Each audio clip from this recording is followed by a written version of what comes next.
tuôn trùm cho Ankhate kan Tauh dona a then chon Ankhapuyan ti boka Tauh hian a tui riau ani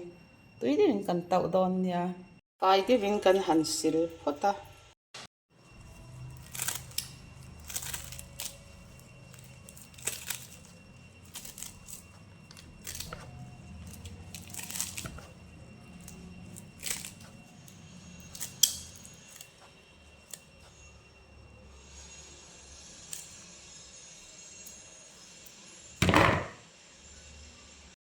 amar chapui phun hei ka Tauh siam nan ka lo don ani som ni chuang a ra ve ni chu kung khata mo sente parte po mani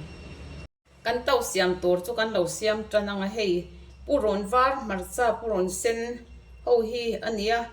hi kan thak masadon ani tuna chuan puron var kan thak ma sak photanga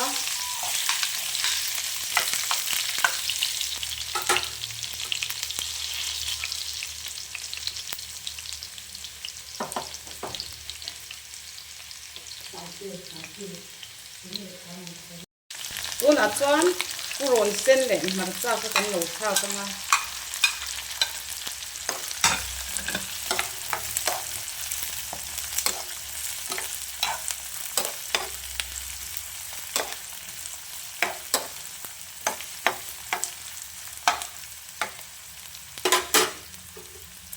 chuan chia alto kan lo tel anga chuan pikul masala hi ni danga chuan Tauh ka siam an ka tel ngai melo ka tel china tui riawa tun tum poi kan telange azino hi kanau te hian imang tangkai lo lu to kan tia ti tak ka ngai na lo wangin kan tel don ani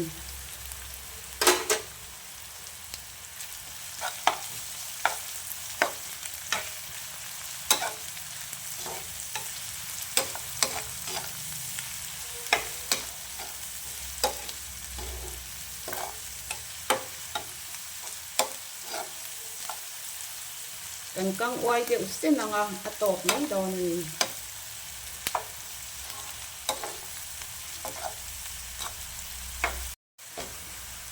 alo uai te sena kan du tok to nga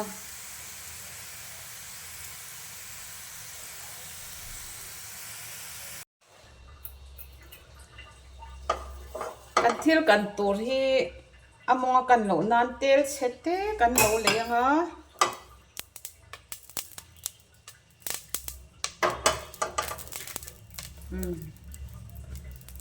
tuna chuan Ankhate kha kan lo tha ka nga kan chok wa yang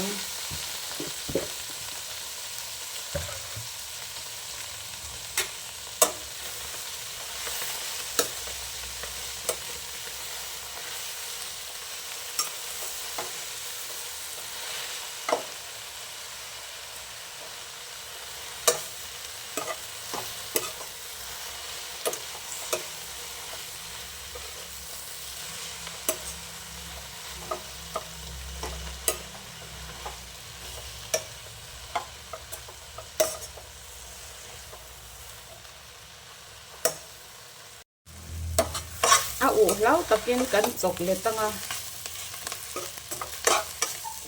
a voi than thanin tuna chuan kan thil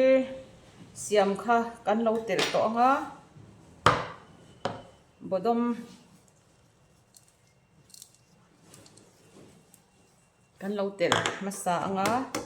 chuan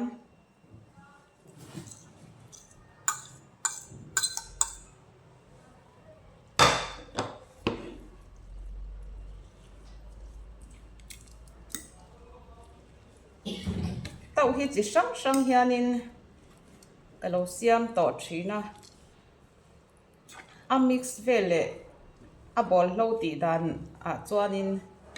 tuna ka siam dan hi a tui ka la te pera ke ma chuan tuna chuan sini in kan siam dona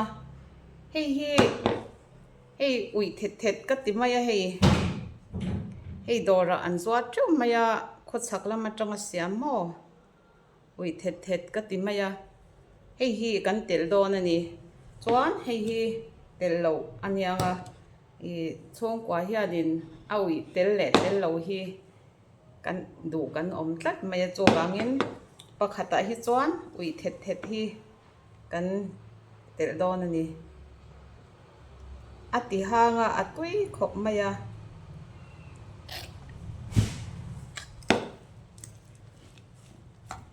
ngapi rim nam lek ngapi aya ui lo si ngapi lampang rong kai tui chu ani ber mai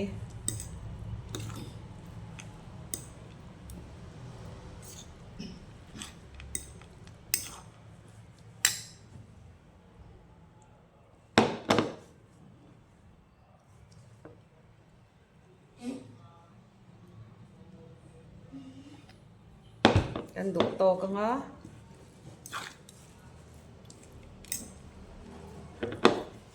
hemi rim cho dang ta dai hei hi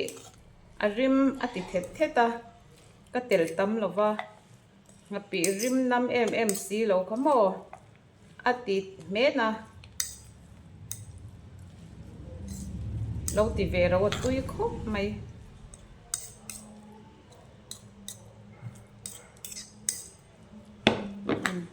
ti khan kan to chu kan lo siam zo ta der mai tuna chuan kan to siam kan lo siam zo ta a tui reuh khop maya ei ui thet ka tel hi kan ei china a hang tui khop maya do siam ve ula cho ye ti tui ta em ani hei sa han ei vak te po hi tun na ya kan ti reng to lo wangin an khap te hi I a kharong kai ni a taksatan te a tha a hei a then chuanin a ui do vak lo te po kha an oma ei po hi kan tel lo po hi a tui em ani ka channel te min lo en sak thina kata na thil poimo le trola piang te min lo ti sak thina min lo do sak em thin hi kalom em ani